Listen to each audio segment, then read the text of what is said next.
Good afternoon my students.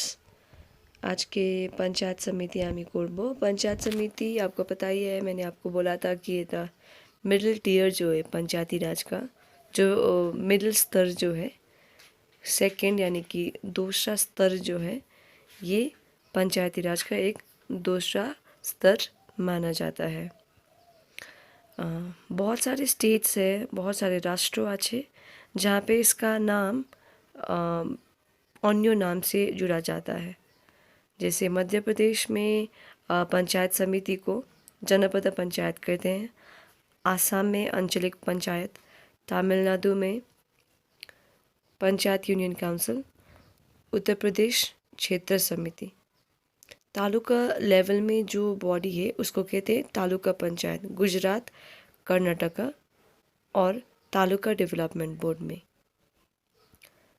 पर इसका जो एक से पॉपुलर नेम जो है, बहुत पॉपुलर जो है, वो है पंचायत समिति। पंचायत समिति आपको पता है कि ये ब्लॉक लेवल में होता है और हर एक ब्लॉक में बहुत सारे पंचायतें रहते हैं, मतलब बहुत सारी एरिया जो है पंचायत की, वहाँ पे वो रहते हैं। तो आपको पता ही चुका हूँ मैं, पंचायत समिति का जो सेकंड स्तर है, सेकंड एंड मिडिल स्तर है पंचायती राज का, ये इसका कॉम्पोजिशन यानी कि कैसे ये बनते हैं। तो अगर हम देखें तो ये एक बहुत मूल्य एग्जीक्यूटिव बॉडी है। ये जो ब्लॉक लेवल में होते हैं, ये एग्जीक्यूट, जो भी काम होता है उसको एग्जीक्यूशन यानी कि कोई कार्यबली करना, उसका एक काम रहता है। जैसे आपको पता है जो आइन सभा है वो आइन बनाते हैं, उसके बाद एग्जीक्यूटिव बॉडी जो है वो क्या करते हैं, उसको एग्जीक्यूट यानी कि उसको वो इस्तेमाल करते हैं।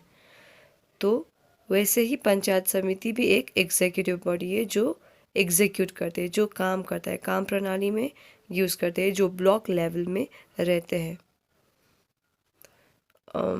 जितना भी 20 से लेकर 60 जितना भी ग्रामीण है, मतलब 20 से लेकर 60 ग्रामीण के लोग हैं, वो लोगों जब होते हैं, ये सारा ब्लॉक में इसको एक पंचायत समिति घोषित कर देते हैं। 20 से 60 ग्रामीण के लोग उस ब्लॉक में रहना चाहिए, तो वो क्या होता है, एक पंचायत समिति घोषित कर दिया जाता है।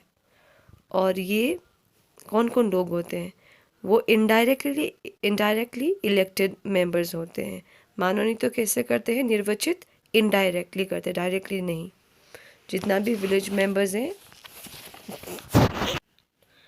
आई एम सॉरी स्टूडेंट्स, वो बॉय जो है वो गिर गया था।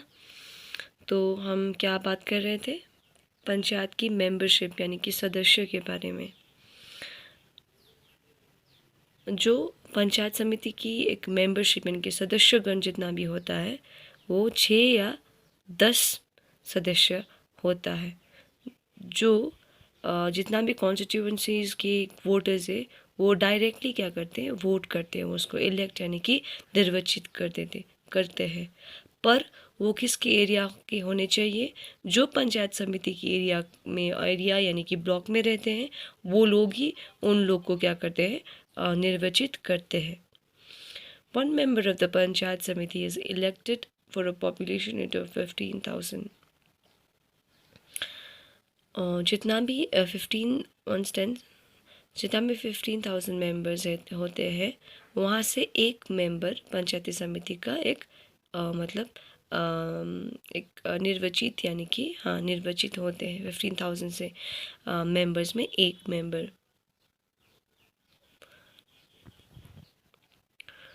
और elected representatives of the sarpanch, panchayat of the block, local MLCs, women यानी कि नारी representative, schedule caste, schedule tribe, उसका भी क्या होता है, सीट एक रिजर्व होते हैं शेड्यूल कास्ट और शेड्यूल ट्राइब का। एवरी पंचायत समिति यानी कि हर एक पंचायत समिति में वुमेन के लिए यानी कि नारी के लिए सीटें रिजर्व होते हैं, और शेड्यूल कास्ट और शेड्यूल ट्राइब ओबीसी के लिए भी सीटें रिजर्व रखी जाती है। पर 1/3 जितना भी है 1/3 से ज़्यादा सीटें SC ST के लिए और नारी जाति के लिए 1/3 से ज़्यादा सीटें रिजर्व्ड नहीं होते हैं। तो यहाँ पे हम देखते हैं चेयरमैन वाइस चेयरमैन पंचायत समिति का। जब पहले प्रथम मीटिंग होबे जब पहले मीटिंग इनके प्रथम मीटिंग जब होते हैं पंचायत समिति जितना भी हर एक पंचायत समिति है हर एक पंचायत समिति 2टा चेयरपर्सन और वाइस चेयरमैन यानी कि चेयरमैन और वाइस चेयरमैन की करबे निर्वाचित करबे। फर्स्ट मीटिंग पंचायत समिति की करबे 2टा मेंबर यानी कि चेयरमैन और वाइस चेयरमैन की इलेक्ट करबे। वो क्या भी कहलाते हैं, उसको हम सभापति भी कह सकते हैं, सभापति भी हम कह सकते हैं। यानी कि सभापति बोले तो चेयरमैन और सभापति यानी कि वाइस चेयरमैन।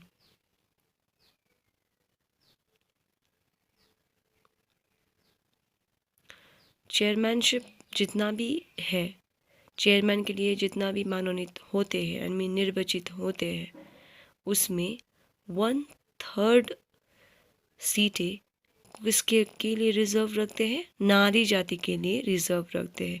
चेयरमैनशिप के लिए यानी कि अध्यक्षशिप के लिए 1/3 जो सीटें हैं एटा रिजर्व होबे वुमेन मेंबरे।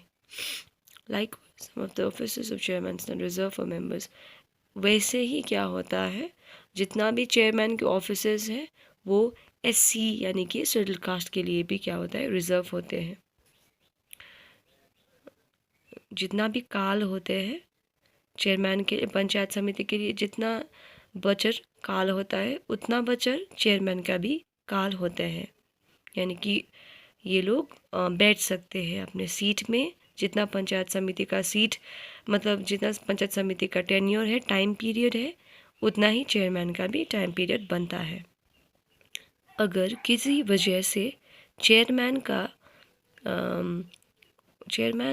यानी कि अध्यक्ष महोदय यानी कि सभापति का उन लोगों ने मतलब जितना पंचायत समिति के लोग के मतलब हिसाब से ये अच्छी तरह से काम नहीं कर रहा है, भंग कर रहा है, कॉन्स्टिट्यूशन यानी कि संविधान भंग कर रहा है, तो क्या करते हैं ये पंचायत समिति के जितना भी लोग हैं वो एक रेजोल्यूशन पास करके 2/3 मेजॉरिटी बना के एक रेजोल्यूशन पास करके वो चेयरमैन यानी कि सभापति को रिमूव यानी कि भेंगे कोरबे ये हटाते हैं। और जितना भी ब्लॉक डेवलपमेंट और पंचायत ऑफिस है, BDO ऑफिस, पंचायत ऑफिस, ये सब ऑफिस क्या करते हैं पंचायत समिति को अपने कार्यावली के लिए क्या करते हैं, बहुत साहाय्य करबे यानी कि हेल्प करते हैं। तारपरे आमी करब पावर्स यानी क्षमता, पंचायत समितिर क्षमता एटा बुरुत्वा আছে। पर इसके जाने से पहले आपको बोल दूँ कि पंचायत समिति का टेन्योर जो टाइम पीरियड আছে এটা হবে 5 বছর। 5 বছর এটা টাইম পিরিয়ড यानी कि टेन्योर আছে। पावर्स यानी कि क्षमता, पंचायत समितिर क्षमता আমি এটা বলবো। To prepare plans and to make the arrangements including financial assistance regarding agriculture, animal husbandry, fisheries, जितना भी प्लान्स हैं, अरेंजमेंट प्लान्स यानी कि क्या करना है, मतलब अरेंजमेंट कैसे करना है। जैसे हम लोग किसी के बर्थडे पार्टी हो या किसी के क्या बोलते हैं उसको, किसी के मैरिज सेरेमनी हो, BA वगैरह हो, ये सब होते हैं, तो कोई तो होता है जिसके अरेंजमेंट में लगते हैं। आपका माँ बाप हो या नहीं तो कोई अरेंजर मैरिज के लिए क्या करते हैं, वो अरेंज करते हैं, प्लान करते हैं, पहले क्या करें, पैसा कितना कितना लगेगा, ये सब कुछ ये देखते हैं, मतलब ये लोग देखते हैं। एक ही दैट मीन्स सेम होता है यहाँ पे भी ये लोग क्या करें, पहले प्लान्स करते, अरेंज करते, फाइनेंशियल असिस्टेंस यानी कि पैसे, अर्थनीति जो व्यवस्था जो है, ये अर्थनीति व्यवस्था के लिए ये अपने प्लान्स बनाते, अरेंज करते हैं। जैसे एग्रीकल्चर हो बे, यानी कि कृषि, रिगार्डिंग एग्रीकल्चर यानी कि कृषि, पशु खेती, माछेर चाष, ग्रामीण स्वास्थ्य,